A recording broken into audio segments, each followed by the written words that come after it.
Hi guys, இன்னைக்கு நாம plan care video தான் பார்க்க போறோம். அதுக்காக நம்ம சூஸ் பண்ணிக்கிட்ட பிளான் தாங்க இந்த ஜெர்பரா. இது வந்து டெக்கரேட்டிவ் பர்பஸுக்காக நம்ம நிறைய இடத்துல எல்லாம் பார்த்துப்போம். ஏதாவது மேரேஜ் ஃபங்க்ஷனா இருக்கட்டும், ஏதாவது பார்ட்டியா இருந்தா இதை கண்டிப்பா டெக்கரேட்டிவ் பர்பஸா யூஸ் பண்ணிப்பாங்க. அவ்வளோ அழகான பிளான்ங்க இது. அது மாதிரி இது சீக்கிரமே எல்லாமே வாடாது, ரொம்பவே அழகா ஃப்ரெஷ்ஷா இருக்கும் பார்க்கிறதுக்கு. இது ஒரு 10 days வரைக்கும் பிளான்லயே ஸ்டேயா இருக்கும். அவ்வளோ அழகான பிளான் பத்தி தான் இன்னைக்கு நம்ம பார்க்க போறோம். அப்புறமா இதோட லைட்னிங் தான் பார்க்க போகிறோம். இதுக்கு வந்து ஸ்லோ சன்லைட்டே போதுங்க, இதுக்கு டைரக்ட் சன்லைட் தேவையே படாது.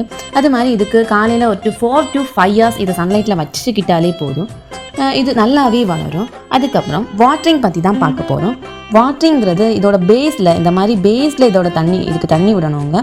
காலையில் ஒரு வாட்டி இந்த மாதிரி பேஸில் தண்ணி விட்டுக்கணும். இதுக்கப்புறமா வந்து நைட் ஒரு ஈவினிங் டைம் லைட்டாக மிஸ்ட் பண்ணிக்கிட்டாலே போதும். இதுக்கு ஓவர் வாட்டர்லாம் தேவையே இல்லை, ஜஸ்ட் ஈவினிங் ஒரு மிஸ்ட். அப்புறமா சாயில் பற்றி தாங்க பார்க்க போகிறோம். சாயிலுங்கிறப்போ garden soil, cocopeat, fertiliser, இது மூணுமே நம்ம ஆட் பண்ணிக்கலாம். இந்த மூணுமே நமக்கு ஆட் பண்ணிக்கிட்டாலே போதும். ஸோ கொஞ்சம் லூஸாக இருக்கணும் இதோட சாயில். ஸோ அதனால தான் நம்ம கார்டன் சாயில் யூஸ் பண்ணிக்கிறோம். அது மாதிரி என்னென்னா இதோட பேஸ் வந்து ரொம்ப கீழே போயிடக்கூடாது, பேஸ் எப்போவுமே மேலே தாங்க இருக்கணும். இந்த கொக்கோ பீட்லாம் ஆட் பண்ணுறது இந்த சாயில் கொஞ்சம் லூஸாக இருக்கணும் அப்படிங்கிறதுக்காக தான். ஃபெர்டிலைசர் நம்ம ஆர்கானிக் ஃபெர்டிலைசர், கவுடங், இந்த மாதிரி ஏதாச்சும் ஆர்கானிக் ஃபெர்டிலைசர் யூஸ் பண்ணிக்கிட்டாலே போதுங்க. இதுக்கு லிக்விட் ஃபெர்டிலைசர் மந்த்லி ஒன்ஸ் கொடுக்கறது ரொம்பவே நல்லதுங்க. அதுக்கப்புறம் நம்ம பெஸ்டிசைட்ஸ் பற்றி தான் பார்க்க போகிறோம். இதுக்கு வீக்லி ஒன்ஸ் பெஸ்டிசைட் கொடுக்கணுங்க. ஏன்னா இந்த லீஃபோட பேஸ் எல்லாமே ஒயிட் கலரில் ஃபங்கஸ் வர்றதுக்கு நிறையவே சான்ஸ் இருக்குது. ஸோ அதனால தான் நம்ம பெஸ்டிசைட்ஸ் கொடுக்கணும். அதுக்காக நம்ம நீம் ஆயில், பஞ்சகாவியம், இந்த மாதிரி பெஸ்டிசைட்ஸ்லாம் யூஸ் பண்ணிக்கலாங்க. இந்த மாதிரி இதுக்கு பெஸ்டிசைட் கொடுக்குறப்போ இந்த லீஃபோட பேஸில் ஸ்ப்ரே பண்ணி விட்டாலே போதுங்க. ஸோ இதுக்கு இந்த ஜெர்பரா பிளான்ட்டுக்கு பிளான் கேர் ரொம்பவே அவசியம். அது மட்டும் இல்லாமல் இதோட பேஸுங்கிறது அதோட கிரவுண்ட் போர்ஷனுங்க. இதுக்கு சன்லைட் ரொம்பவே தேவை. அதனால தான் இந்த பிளான்டோட ரூட் மட்டும்தான் சாயிலில் இருக்கணும், மற்றபடி இதோட பேஸ் மேலே இருக்கணும். பிகாஸ் அதுக்கு சன்லைட் ரொம்ப அழகாக கிடைக்கணும்ல, அதுக்காக தான். இதோட ஃப்ளவரிங்னு சொல்லும்போது இதில் எப்போவுமே ஃப்ளவர்ஸ் இருக்கும்.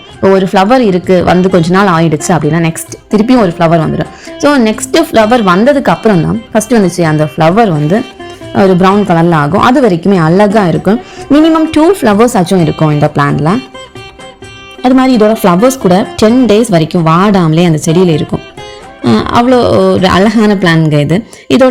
இது ஒரு ஓல்டு ஃப்ளவர் ஒன்று இருக்குது பார்த்தீங்களா, இதெல்லாம் ஒரு ப்ரௌன் கலரில் ஆயிடுச்சு அப்படின்னா நம்ம கட் பண்ணிக்கணும். இதோட பேஸில் வச்சு நம்ம கட் பண்ணிக்கணும். இதோட இந்த காஞ்சி போன இந்த ஃப்ளவர்லேருந்து சீட் கூட எடுத்துக்கலாங்க. இந்த சீடை கூட பிளான் பண்ணுறதுக்காக யூஸ் பண்ணிக்கலாம். இதோட சீடை எடுத்து நியூ பேபி பிளான்ஸ்லாம் வளர்த்துக்கலாம். இந்த பாட்டில் எப்போவுமே 2 flowers இருக்குங்க. இது இப்போ கொஞ்ச நாள் ஆயிடுச்சு, அதனால தான் பழைய ஃப்ளவர் வாடிடுச்சு. அப்புறமா லீஃப் பற்றி பார்க்க போனால் இந்த லீஃப் எல்லாம் வந்து ப்ரௌன் கலரில் ஆயிடுச்சுன்னா கொஞ்சம் ரிமூவ் பண்ணிடணும். பிகாஸ் நம்ம தண்ணி விட்டும்போது கூட இந்த லீஃபில் படாமல் பேஸில் தான் விடணும். பிகாஸ் இதுக்கு தண்ணி அதிகமாகிடுச்சுன்னா இந்த ரூட் ராட் ஆகி இதோட லீஃப் எல்லாம் ஸ்பாயில் ஆடுறதுக்கு கூட சான்ஸ் இருக்குது. அப்புறமா இன்னொரு விஷயங்க, இது ஒரே ஒரு பிளான் நம்ம நட்டுக்கிட்டாலே போதும், இது மல்டிபிள் ஆஃப் பேபி பிளான்ஸை கொடுக்கும். நான் ஒரே ஒரு பிளான் தாங்க வச்சேன். இப்போ பாருங்க எவ்வளோ மல்டிபிள் ஆஃப் பிளான்ஸ் இருக்கு அப்படிங்கிறத பார்க்கலாம். நாம என்கிட்ட இதில் வந்து 4 கலர் அவைலபிள் இருக்குங்க. இது ரெட், அதுக்கப்புறமா இந்த பிங்க் இருக்கு, அப்புறமா ஆரஞ்சு கலர், அப்படி 4 கலர் இருக்கு.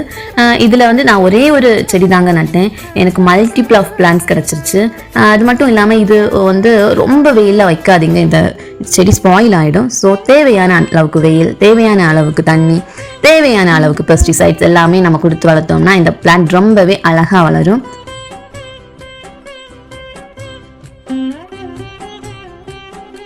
இந்த வீடியோ உங்களுக்கு பிடிச்சிருக்கு அப்படின்னா லைக் பண்ணுங்க, ஷேர் பண்ணுங்க, சப்ஸ்கிரைப் பண்ணுங்க.